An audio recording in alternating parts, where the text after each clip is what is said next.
Bueno, estamos en otro episodio de celebración de estos 20 años de unirse, pero como les digo muchas veces, repetitivamente este año, son muchos los cumpleaños así con números redondos, y cumple 30 años el Consejo Empresario Argentino para el Desarrollo Sostenible. Y yo tengo el privilegio de estar en línea hoy con su director general, que es Sebastián de Gorito. ¿Cómo estás, Seba? Muchísimas gracias por ser parte hoy de este capítulo. Bueno, gracias Alejandra a vos, muchas gracias por el espacio que nos estás brindando, como siempre, ¿no? Bueno, para mí es un placer realmente. Antes de, el objetivo un poco de estas charlas es más allá de, bueno, de contar cada uno lo que hace, digo, ver, a mí me interesa ver la visión desde Sebastián, ¿no es cierto? Oh, Desde esta gran carrera tuya a través del SEAT. Pero bueno, en primer lugar me gustaría que pongamos en contexto a quienes nos ven y nos escuchan de qué hablamos cuando hablamos del SEAT. bueno, el SEATS es hoy la única y más grande institución 100% empresarial que reúne a las empresas para vincular la agenda de negocios con la agenda de sostenibilidad. Uh-huh. Eh, Suena simple, pero recordemos que esto fue creado hace ya 30 años, exactamente 30 años. Este año se cumple estas tres décadas de esta institución. Somos una institución global, es decir, que fuimos creados como respuesta del sector empresarial a la cumbre de Río 92.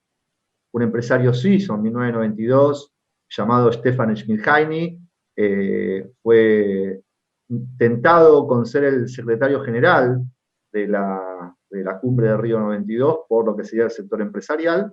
En aquel momento las empresas y las instituciones empresariales no participaban de estas agendas eran bien de gobierno, y de a poco Naciones Unidas fue abriendo la puerta a las ONGs. Así que en el Río 92 fue para el sector empresarial el kickoff de la agenda de Claro. sustentabilidad a nivel corporativo. La visión de Stefan, que estuvo acompañado justamente por 4 empresarios argentinos, ¿no? Uno siempre dice, ¿cómo los argentinos se anticipan a las cosas, ¿no? En temas de tecnología, en temas de premio Nobel, en temas de deporte. Bueno, en esto realmente no fue la excepción. Agostino Roca, Oscar Vicente, Freddy Sorraquín, Arturo Acevedo, tenían una relación con Schmidheiny y tomaron el compromiso de la propuesta de Stefan, que es decir, vamos a fundar una organización global con sede en Suiza, que es el WSCD, World Business Council for Sustainable Development, porque eso no iba a terminar con la presentación y la posición del sector empresarial en la cumbre de Río 92. Ahí se iniciaba un proceso, no era un suceso, cosa que se discutía en aquel momento. Muchos empresarios incluso decían, no, esto es un tema temporal, no vamos a meter la cabeza en la boca Una del lobo. moda. Una moda, como pasa ahora, digamos, no, el ESG es una moda. Bueno, hace 30 años se decía lo mismo, que era una moda, y que el sector empresarial, los mismos empresarios no veían una agenda empresarial en el cuidado del ambiente en aquel momento, ¿no? Incluso en aquel Río 92, la empresa era parte del problema y no de la solución, pues hablaba de la contaminación, y el rol de los estados en contra de eso. Entonces fue realmente una decisión con mucho coraje por parte de Schmidheiny, que reunió, además de estos 5 empresarios argentinos, a otros 20 y tantos. Se funda nuestra organización madre en Suiza, y en el mismo año, y principalmente acá tiene que ver ese liderazgo empresarial que existía en aquella década en Argentina, se funda el primer brazo local del World Business Council, que es el SEATS, que son las siglas justamente de lo mismo que significa el WSCD, que es Consejo Empresario, en este caso argentino, para el Sí, desarrollo sí. sostenible. Fuimos pioneros, podríamos decir, a pesar de que siempre estamos acostumbrados a, ay, qué bueno, que somos esto, que somos aquello, somos muy criticones, digo yo, de nosotros mismos, pero somos de armas tomar, en el buen sentido de la palabra, ¿no? Digo, de involucrarnos, de salir adelante, de ir detrás de las tendencias, de ir detrás, si se quiere quizás, aunque pareciera una moda en ese momento, siempre hubo ahí una mirada de alguien que dijo, no, esto no es tan a corto plazo, que no se equivocó evidentemente, digo, tenemos ese espíritu básicamente emprendedor, y además esto de arriesgarnos, y bueno, y vemos qué pasa, y a veces nos va bien, como en este caso, porque bueno, el SEATS hoy es la institución referente para cualquier compañía que quiere capacitarse, que quiere saber, que quiere relacionarse con otras. O sea, vos querés saber de qué va todo el tema de la sostenibilidad hoy y cuáles son los temas de vanguardia, y te relacionas con el SEAT y ahí vas a estar. Sí, el SEAT es una escuela, digamos, Claro. tenemos una función, que es la que decimos nosotros. Nosotros tenemos dos grandes funciones o músculos. Uno es el de formación y generación de capacidades, que tiene que ver con los 6 programas que tenemos actualmente, los 5 espacios de networking y una docena de capacitaciones que lo que buscan es, primero, brindar a las empresas las herramientas de vanguardia, pero también el conocimiento para encontrar el contenido local y generar una agenda local de sustentabilidad que tenga que ver con la agenda global, obviamente. Eso es lo más difícil. Y mantener a los ejecutivos de las empresas actualizados en una vorágine de iniciativas de una agenda que cada vez más, como dicen los chicos, más explotada. Sí, sí. De Detonada. hecho, está detonada. La sustentabilidad no es una agenda, como decimos nosotros, son muchas agendas. Claro. De hecho, nuestros programas reflejan lo que serían las agendas prioritarias que a nivel global son prioritarios, pero que a nivel local tienen impacto por diferentes criterios que nosotros todos los años analizamos a ver qué repercusión local tiene y si vale realmente la pena que sean un programa, que sean un espacio o que sea una capacitación, digamos, ¿no? Pero ese es nuestro rol más visible. Ahora hay un rol no visible o menos visible, que es digamos, además de ser una organización de generar capacidades, una organización de incidencia y de advocacy. Nosotros ahí, digamos, a 30 años vista, lo que hemos logrado es una reputación y una confianza por parte de otros actores, de la sociedad civil principalmente, que no precisamente es fácil el diálogo con sectores, con otros sectores, ¿no? Pero después de 30 años uno genera una confianza a través de la transparencia, de la coherencia en el tiempo, y con los gobiernos, digamos, tenemos prácticamente el puente en la casi totalidad de las mesas y de los espacios de articulación público-privada para justamente incidir en la política pública, en la regulación y en las normativas. Así que con esos dos músculos brindamos el contexto, o, digamos, las condiciones del entorno para que las empresas puedan obtener su licencia social para operar, innovar y crecer, pero también le damos a las empresas las herramientas para que lo hagan de manera correcta. Esto, la mirada desde la institución, que les vuelvo a repetir a quienes nos ven, nos escuchan, si quieren saber, si quieren relacionarse, además no tienen más que ingresar, que consultarlos, además son muy buena gente todos los que integran el SEATS, entonces uno le da como muchas ganas de ser parte. Pero por otro lado, Sebastián Vigorito también tiene como acompañó, digamos, la reputación, si se quiere, del SEATS con su profesionalismo, con su capacidad. Entonces me gustaría ahora la visión tuya, Seba, de la evolución, digamos, bueno, Unirse cumple 20 años, sea 30 años, digo, hay como desde ese primer encuentro en el 92 hasta hoy, un camino enorme recorrido, que no lo vamos a poder recorrer ahora, pero sí me gustaría que la visión de Sebastián, que me diga cuáles son los grandes cambios que operó la sociedad, en este caso la verdad me interesa la Argentina, la sociedad, la comunidad empresaria y demás, a través de todo lo que fue pasando, que fue mucho, que fue cambiando de nombre, que nos fuimos adaptando, y que fuimos estudiándolo, si se quiere, de manera no formal, porque bueno, fuimos haciendo camino al andar, imagino que ustedes en un comienzo también, entonces me gustaría, bueno, conocer tu visión. Bueno, no voy a inventar nada, voy a sumarme un poco con alguna modificación criolla a algo que lo explica muy bien Paul Polman, incluso en su libro lo explica bien.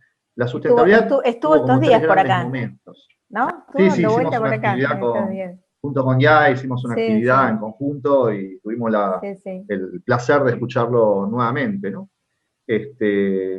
Bueno, básicamente hay como tres grandes momentos de la lógica de la sustentabilidad. Al principio tenía que ver, estamos hablando de la sustentabilidad a nivel corporativo, ¿no? Tenía que ver al principio con minimizar el impacto, es decir, uno trataba de generar menos residuos, trataba de generar menos emisiones, de generar menos impacto sobre el suelo. Era la minimización del impacto negativo, ¿no? Y en aquel momento las herramientas estaban para eso, ¿no? Como por ejemplo la ecoeficiencia, los indicadores de ecoeficiencia, entre otros, ¿no? Que en aquel momento eran como los básicos, los sistemas de gestión con la detección de, digamos, de los aspectos ambientales críticos. Luego pasamos a lo que todavía estamos, porque esto no es que se termine una fase y empieza otra, son como las olas, ¿no? Se van superponiendo, claro. se van sumando. Hoy tenemos otro desafío, que es ya no reducir la huella, sino es lograr la neutralidad. Es decir, ya no busco minimizar el impacto negativo, busco que la huella de mi actividad sea neutra. Eso tengo dos formas de hacerlo. Uno, obviamente, minimizando al máximo el impacto negativo que tengo. En algunos casos voy a poder generar incluso un impacto neutro, y en otros voy a tener que generar medidas de compensación para que ese impacto negativo sea compensado con otro impacto positivo. Es decir, maximizar impactos positivos. Ese sería lo que hoy todavía está en boga y que como no es fácil ni la primera ola, imaginemos la segunda, ¿no? Y ahora vamos a otra que es mucho más desafiante, pero ¿qué nos lleva a esto? ¿No? Nos lleva a la inacción de los sistemas, por eso cada vez es más complejo. Porque ahora vamos hacia el no dejar una huella negativa o una huella neutra. Hoy se necesita dejar una huella positiva. Hoy tenemos que, a través de la economía de la regeneración, a través de la economía circular, las empresas tienen que dejar una huella, tienen que dejarla en condiciones mejores a que encontraron, ¿sí?, sus entornos, tanto naturales como sociales. Muy o sea, que difícil, la empresa tiene que pasar. Muy difícil. Es absolutamente desafiante, pero es hacia dónde va el mundo, pero porque justamente hemos procrastinado, la sociedad ha procrastinado, y cada vez que dejemos pasar más tiempo, los desafíos van a ser más duros, los costos de transición más altos y los riesgos también más altos. Por eso es importante entender que esta es una agenda de anticipación, digamos. Ya si bien no es la agenda del futuro, porque es la agenda de hoy, tenemos que, toda medida que uno toma anticipándose a una gran tendencia, una medida que uno, o acción que uno tome anticipándose a alguna línea de vanguardia, hay que hacerlo lo antes posible porque el costo de la inacción lo que hace es justamente que cuando se tenga que tomar esa decisión va a ser más costosa, ya principalmente porque pasa a ser del esquema voluntario y de la buena práctica pasa a ser una regulación, y las regulaciones son un piso que no contempla, digamos, diferentes situaciones. Entonces, ahí está el valor y la competitividad del que la ve primero, digamos, ¿no? Achata una curva de aprendizaje, cuando llega la regulación y la presión social, que es otro gran regulador hoy, o de los mercados, claro, ya tiene, digamos, una gimnasia hecha. Otra cosa que me estuve mirando algo de lo que dijo, bueno, Paul, que vos lo nombraste hace un ratito, y escuché esto de la transición o el cambio desde un liderazgo competitivo hacia un liderazgo de cooperación o colaborativo. Digo, me pareció algo maravilloso, ¿no? Digo, si bien obviamente en el mercado las empresas compiten, el concepto inicial, cuando uno empezó a hablar de todo esto, uno siempre decía, bueno, a la hora de realizar un programa o de lo que fuere, digo, no deberíamos competir. Y hoy por hoy estamos hablando de un liderazgo cooperativo, cosa que me parece apasionante, pero muy desafiante también, porque el mercado es el mercado en definitiva, ¿no? Sí, tal cual. A ver, en realidad, digamos, la actitud cooperativa o colaborativa no va en contra de la sana competencia. Incluso la competencia es un gran motivador también para elevar la vara. Pero lo que hay que entender es que nosotros hacemos un informe todos los años, pues hacemos un análisis de las ya 700 acciones que tienen las empresas en materia de vincular acciones estratégicas con ODS, dentro del programa que tenemos de Conectando ODS con Empresas. Uno de los resultados es cómo han variado las empresas en la forma de generar alianzas. Digamos, hoy tenemos un balance muy, muy equitativo respecto a las alianzas entre sector privado, sector público y sociedad civil. Claramente la que más se ha desarrollado es las alianzas con gobierno y con sociedad civil, y la sociedad entre privados sigue siendo, o la asociatividad entre privados sigue siendo un punto más débil que el resto. No digo que es un punto deficitario, pero es un punto que es más débil en relación a las alianzas público-privadas o las alianzas con la sociedad civil. Explicaciones hay muchas, pero principalmente es que cuando vemos esto es, por ahí la relación entre dos empresas que hacen una acción en conjunta, una acción colectiva, tiene un impacto importante. Pero la verdadera, digamos, la verdadera alianza privada-privada que genera impacto y escala es cuando la empresa trabaja con la cadena de valor. Claro. Ya sea una empresa que es parte de una cadena de valor o Uh-huh. empresas que son anclas de las cadenas de valor, cuando trabajan colaborativamente con su cadena de valor, es decir, pasar de un esquema de yo a mis proveedores les exijo estándares y si llegás bien y si no, no importa, a un esquema de yo acompaño a mis proveedores a que se desarrollen. Porque no, recordemos que hoy en día el tejido pymes es igual de vulnerable que una comunidad local. Sin duda, Entonces, obvio. la empresa grande, como por ejemplo Pan American Energy, como Toyota, como Techint, que tienen, digamos, o Arcor, que tienen en su ADN el desarrollo de proveedores de manera sistemática y en escala, ¿no? Eso sí genera un paso hacia lo que nosotros llamamos un verdadero ecosistema empresarial, ¿sí? Nosotros nos quedamos en el mundo del clúster, luego pasamos a la cadena de valor y el paso que sigue es el ecosistema empresarial. Y eso es, digamos, la diferencia, la sutil diferencia es una asociatividad privada, pero basada no en la imposición de estándares, sino en el desarrollo de capacidades para que el día de mañana esos estándares puedan ser cumplibles y aplicables por parte de un tejido pyme que realmente lo necesita, ¿no? Sí, porque además la empresa grande, multinacional y demás, que fabrica, que produce, como las empresas que nombraste, digo, necesitan sí o sí de ese tejido para avanzar de manera conjunta. Entonces es como que yo no puedo hacerlo bien si no tengo un grupo de empresas o de gente que lo haga bien, que lo haga de manera correcta, que sea sostenible en el tiempo digamos, y se lleve por los lineamientos de la sostenibilidad. No puedo hacerlo si no tengo a quienes aliarme, necesito y debo capacitarlos, y me parece que sí, que esa es la clave.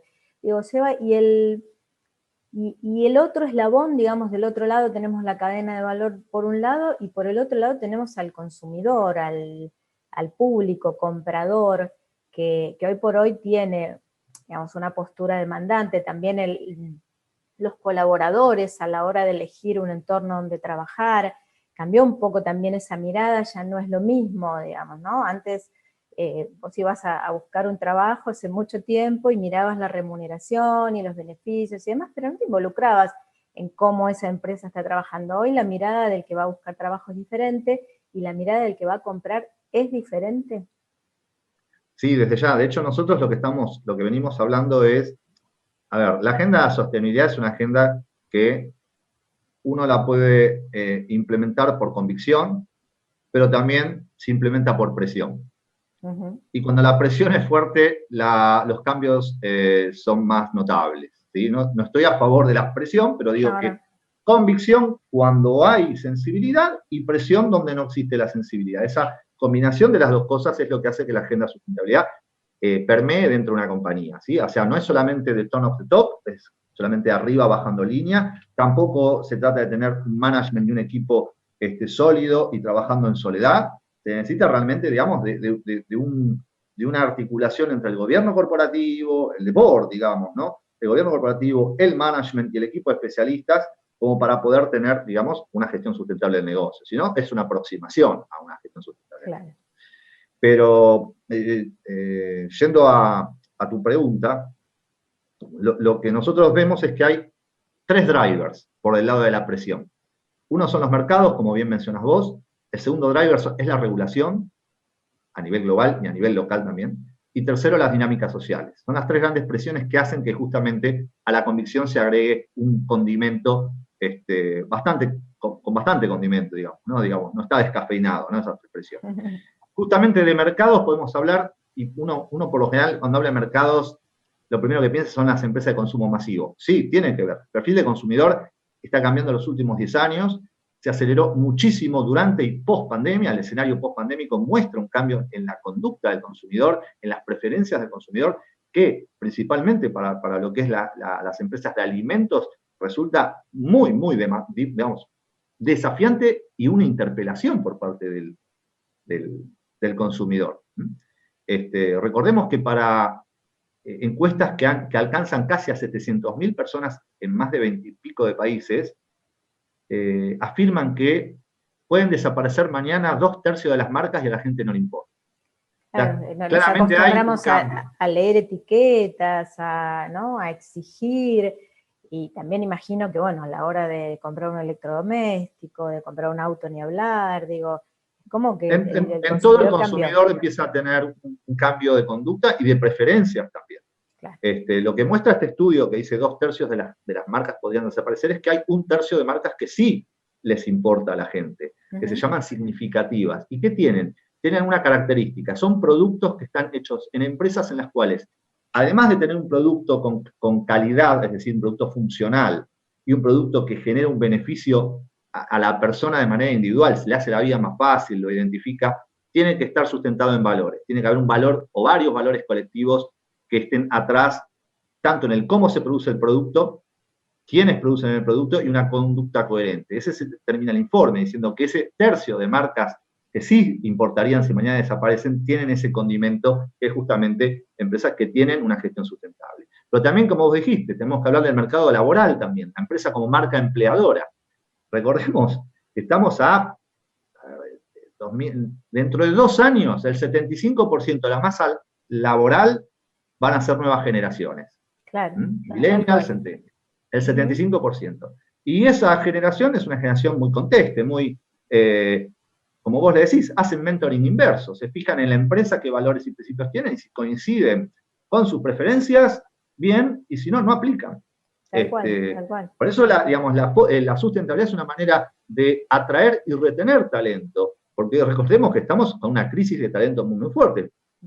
Uno puede leer los informes de Manpower y vemos lo más doloroso, que hay puestos de trabajo no pueden ser cubiertos sí, porque no está, digamos, el perfil adecuado. Entonces, eso no lo podemos permitir, entonces tenemos que trabajar mucho justamente en esto que hablamos, ¿no?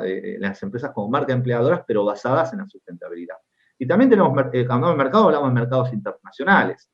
Hoy, colocar un producto en países del primer mundo, te están exigiendo lo que hace 20 años eran barreras o obstáculos o estándares fitosanitarios, hoy son en temas de sustentabilidad llanos y directos. Tenemos Europa, países de Europa que ya tienen un carbon tax en frontera, cuando incluso la Comunidad Europea está avanzando a que sea eso una decisión de toda la Comunidad Europea. Estamos hablando de un impuesto al carbono en la frontera para actividades que ellos consideren que son carbono intensivas. Eso, digamos, si uno no tiene, digamos, una gestión sustentable del negocio, pierde competitividad y acceso a los mercados.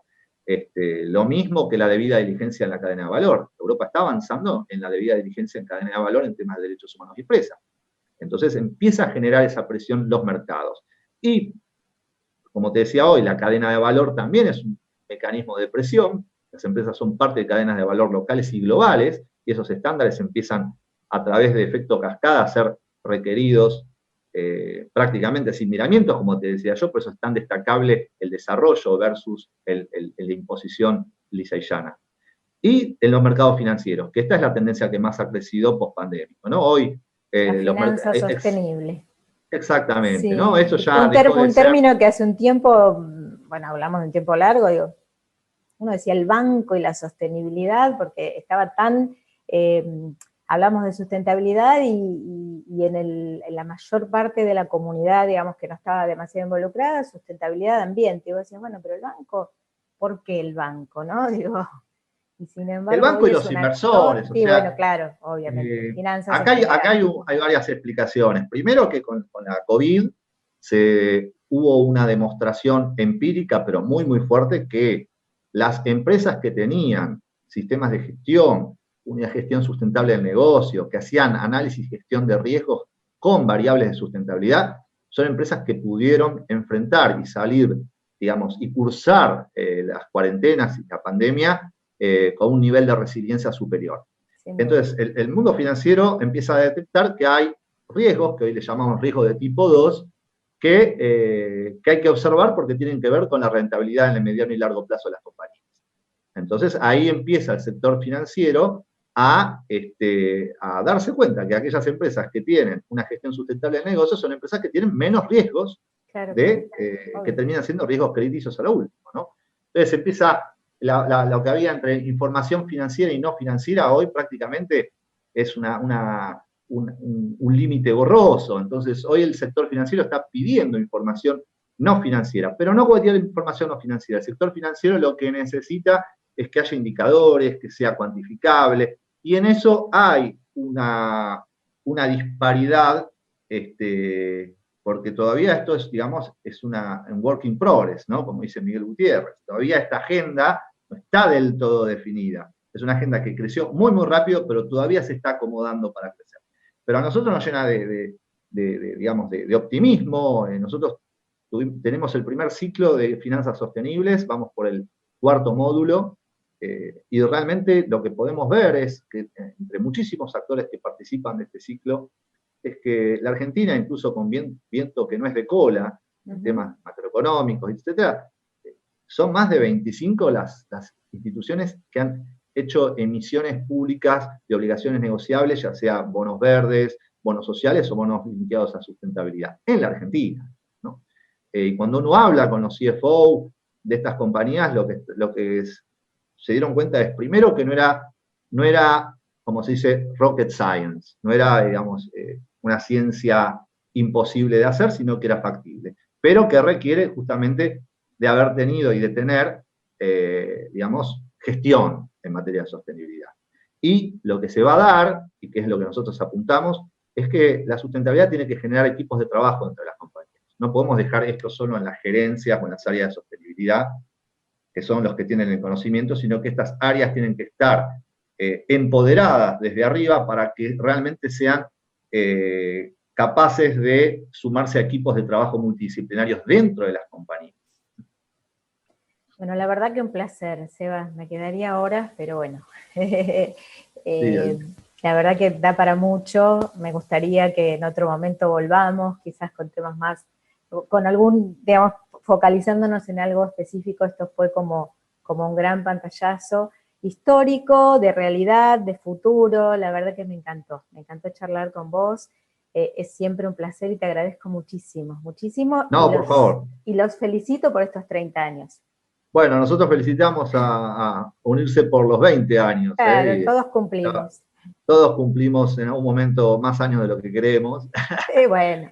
Pero bueno, los subproductos son, digamos, la coherencia en el tiempo, la reputación que gana una institución con el paso del tiempo. Obviamente, ¿no? Se mantiene una lógica coherente entre lo que se dice y lo que se hace. Gracias, Eva. Realmente un placer. Te agradezco vos, mucho haber estado. Por favor, gracias. Sebastián Vigorito, él es director general del SEATS y estuvo aquí compartiendo con nosotros otro capítulo de estos 20 años de unirse. Nos encontramos en la próxima. Gracias.